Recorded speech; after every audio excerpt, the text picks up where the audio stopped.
Une distance respective pour pouvoir les juger, les apprécier. Oui. Parce qu'on le sait très bien, les grands hommes, tous les grands hommes ont cette partie de l'ange, cette face assez angélique, mais c'est aussi cette face démoniaque. Oui. Et ce n'est pas l'apanage, je pense, des grands hommes, mais de l'engeance humaine.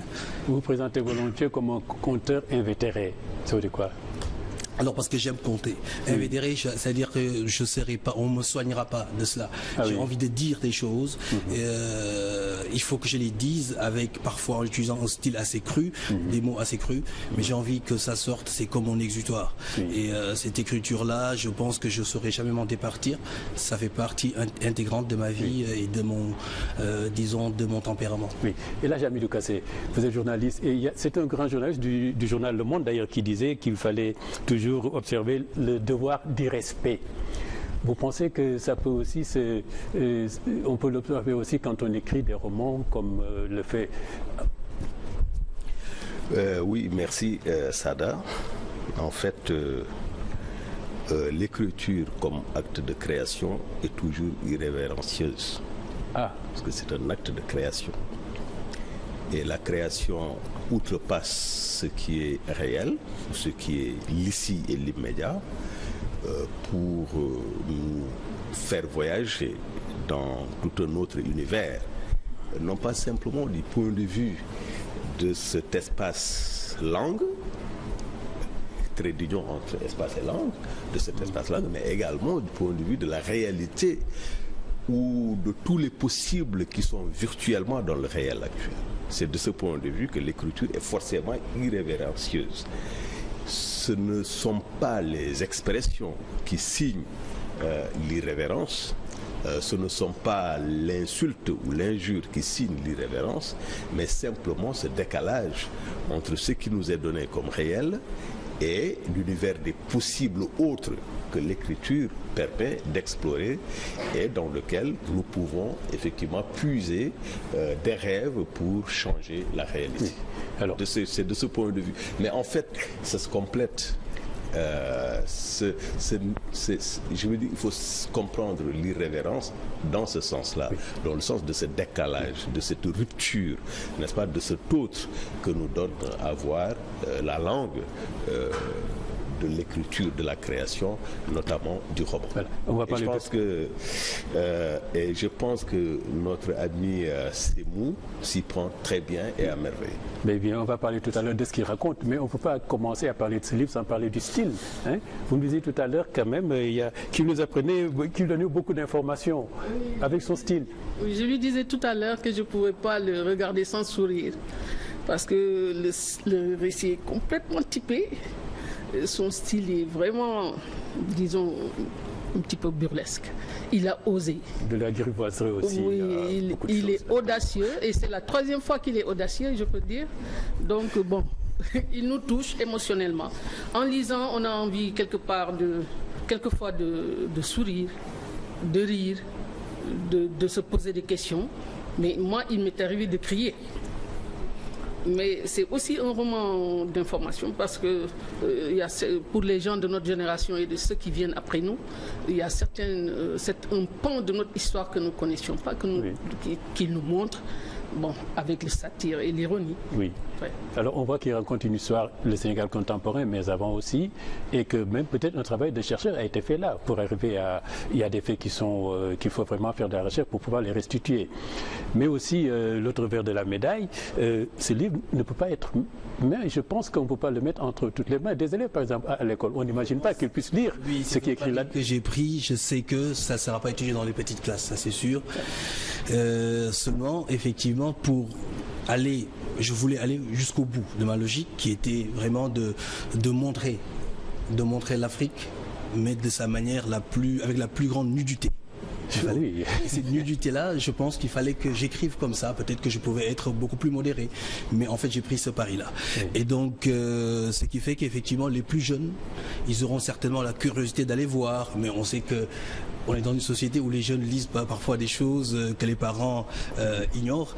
Et donc, je pense qu'il faut aller au-delà de l'aspect aussi bien burlesque, certains ont même parlé de lubrique et tout ça. Il faut aller au-delà parce que les choses qui sont dites dans ce bouquin, au fond, sont tellement sérieuses que, effectivement, je pense qu'après lecture, on retiendra plus le fond du bouquin que, bien sûr, les moments de ludique qu'on a pu avoir en riant et en criant même. Mais c'est à toutes les pages et plusieurs fois. Vous avez dit que vous avez été influencé en lisant Nation et culture de Cheikh Anta Diop. Cela a fait quoi en vous? Alors, j'ai d'abord été influencé, ensuite, je pense que Cheikh Anta Diop a fait des choses extraordinaires. Hein. C'est celui qui nous a décomplexés, en fin de compte. On nous a toujours raconté que nous étions des sous-hommes, que nous n'avons jamais créé une civilisation, et il montre à la face du monde, avec des arguments à l'appui, des arguments scientifiques, qu'effectivement, on a été à l'origine de la plus grande civilisation qui puisse exister, à savoir la civilisation égyptienne. Ça, c'est grandiose. Mais je pense que Cheikh Anta Diop a écrit pour qu'on le dépasse. Une fois que cette prise de conscience est faite, une fois que nous sommes comme tout le monde, en fin de compte, nous ne sommes ni supérieurs ni inférieurs, il faut qu'on revienne maintenant sur nos propres réalités. C'est-à-dire que moi, ce que je veux, c'est que le combat de la négritude a été mené et il fallait mener ce combat-là. Maintenant, il y a un autre combat à mener, celui de la prise en main de notre destin. Ça passe par la prise de conscience de nos propres défauts et de notre responsabilité dans nos propres malheurs. Oui. Barkaba, vous êtes journaliste, vous avez présenté ce livre récemment au public dakarois. Qu'est-ce que vous avez à dire là-dessus? On va s'arrêter un peu sur le style très atypique de Semou Mama. Vous savez, hein, on dit que Nietzsche quelque part disait qu'il faisait de la philosophie à coups de marteau. Et Hugo aussi quelque part a dit dans l'un de ses romans polémiques qu'il avait mis un bonnet au vieux dictionnaire français. C'est un peu, toute proportion gardée, peut-être ce que veut faire Semou Mama. Une rupture de style. Parce que jusque-là, la littérature sénégalaise ou africaine en général est fortement marquée par un style très classique, très très retenu dans l'expression. Je pense qu'il parle de Cheikh Anta Diop, mais dans son roman, l'auteur qui l'aurait peut-être influencé le plus, je ne sais pas si c'est une filiation qui est revendiquée, c'est plutôt Ahmadou Kourouma.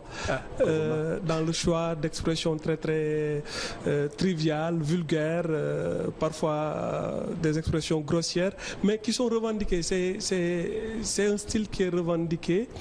Et on ne pourrait pas le caricaturer simplement en héritier de Kourouma. Parce que autant, il y a plusieurs registres de langue dans le roman. Si on s'arrête au style iconoclaste, on n'aurait pas lu le livre dans son intégralité. Parce que autant il peut mettre dans la bouche de certains personnages un style très relâché, autant certains passages sont très magnifiques avec un style du plus pur classique. Donc son style, c'est ce qui fait le style, c'est l'homme, hein, disait Buffon quelque part. Je comprends que pour quelqu'un de la génération de Semou Mama, qui est de ma génération, les gens ne peuvent pas continuer à écrire comme Cheikh Hamidou Kane, qui a fortement influencé la littérature sénégalaise. Et je pense que quelque part, chaque écrivain rêve de rééditer l'aventure ambiguë. Certains y arrivent avec plus ou moins de bonheur. Je pense que 50 ans après les indépendances, il est temps qu'une nouvelle génération d'écrivains n'ait pas peur de changer de style. Alors, j'ai envie d'écouter un peu Massa Magué sur ce sujet-là. Vous savez, ce qu'il dit, on copie, non, sur le style, comme ceux qui font de la poésie copient forcément Senghor ou Césaire. C'est ça, quand on a des devanciers, ça arrive. Hein? Ben oui, mais nous le savons bien qu'en littérature, il y a deux phases. Il y a la phase d'influence, il y a la phase de parricide. On est vraiment auteur que lorsqu'on a tué son père influent. Et je n'ai pas encore lu ces livres, mais ce qu'on constate effectivement, c'est que l'histoire ne retiendra que ceux qui auront apporté un plus à ce qu'ils ont trouvé sur place. Moi, je dis en écriture, on n'hérite pas de la case de nos pères pour en changer la chaume, mais c'est pour transformer cette case en bâtiment. C'est comme cela qu'on devient écrivain.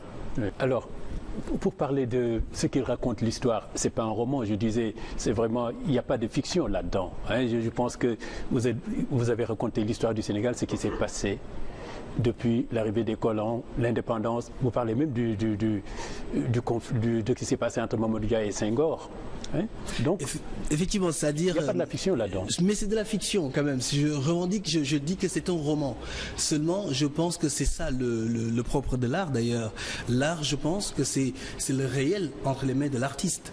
Le réel sous les lentilles de l'artiste. On n'écrit pas, on n'invente pas ex nihilo. Ça vient pas ça vient de quelque part. Il y a quelque chose qui existe. Il y a un vécu, il y a une réalité. Seulement, cette réalité est transformée. Seulement, les personnages, disons les traits de personnages, les traits de personnalité sont noircis et ainsi de suite. Mais effectivement, ce que je veux, c'est l'objectif qui est visé. Je sais que notre génération et peut-être même la génération un peu au-dessus ignore cette partie de notre histoire là. Et il est extrêmement important de connaître cette partie de cette histoire. Je pouvais écrire un essai, j'ai choisi le roman, non seulement pour prendre quelques libertés avec la réalité, mais aussi pour rendre, disons, le récit beaucoup plus facile à ingurgiter. Et c'est la raison pour laquelle, d'ailleurs, j'exhorte mes lecteurs, après avoir lu ce roman, de creuser, d'aller plus profondément, de regarder les livres d'histoire et de faire la part belle, de faire la part entre l'histoire réelle, la réalité et la fiction. Mais il y a de la fiction aussi dans ce roman. C'était juste très rapidement pour revenir sur le